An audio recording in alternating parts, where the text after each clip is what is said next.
Respublika shoshilinch tibbiy yordam ilmiy markazi mamlakatimizdagi eng yirik va yetakchi tibbiyot muassasalaridan biri.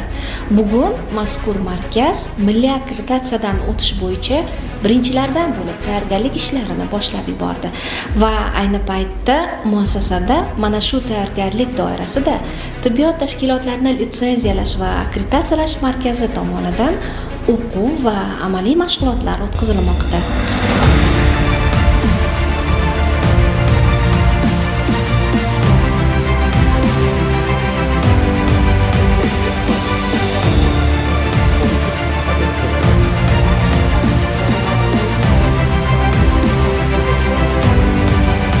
Xalqaro akkreditatsiya talablariga asosan bizlar milliy akkreditatsiya standartida ishlab chiqilgan.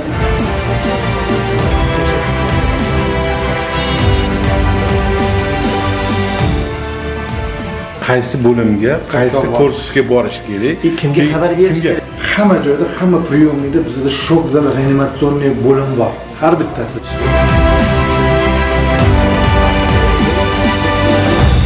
Respublika shoshilinch tibbiy yordam ilmiy markazi kuniga 1000 ga yaqin murojaatlar, ulardan 20-25% statsionar yordam olishadi. Kuniga 45-50 nafar yirik amaliyotlar o'tkaziladi. Umumiy xodimlar soni 2900 ga yaqin, ulardan 450 nafar vrachlar, 1200 atrofida o'rta tibbiy xodimlar va qolgan shu texnik farroshlar, texnik personal.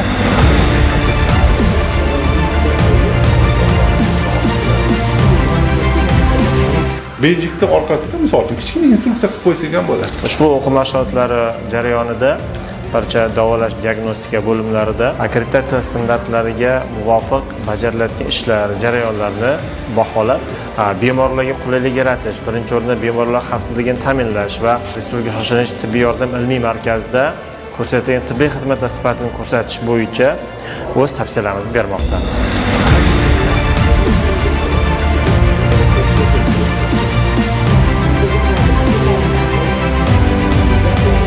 Hattoki defibrillatorning zaryadkasini har kuni nazorat qilish kerak. Bizda yo'lga qo'yilgan shoshilinch tibbiy yordam tizimi xususiyat va afzalligi bu xalqaro va albatta mahalliy tasdiqdan o'tgan protokollarga mos ishni olib borish. Ya'ni qanaqa dunyoda ilg'or tajribaga asoslangan tibbiy protokollar bo'lsa, shoshilinch tibbiy yordam uchun o'shalar bizda ham qo'llaniladi albatta va albatta bemorlarga jahon talablariga mos bo'lgan va albatta milliy talablarga mos bo'lgan sharoitlarda yordam ko'rsatish uchun biza mana shu akkreditatsiya jarayonidan o'tishimiz shart. Barcha xalqaro standartlarga mosligini ham ko'rsatadi milliy akkreditatsiya. Bu birinchi qadam.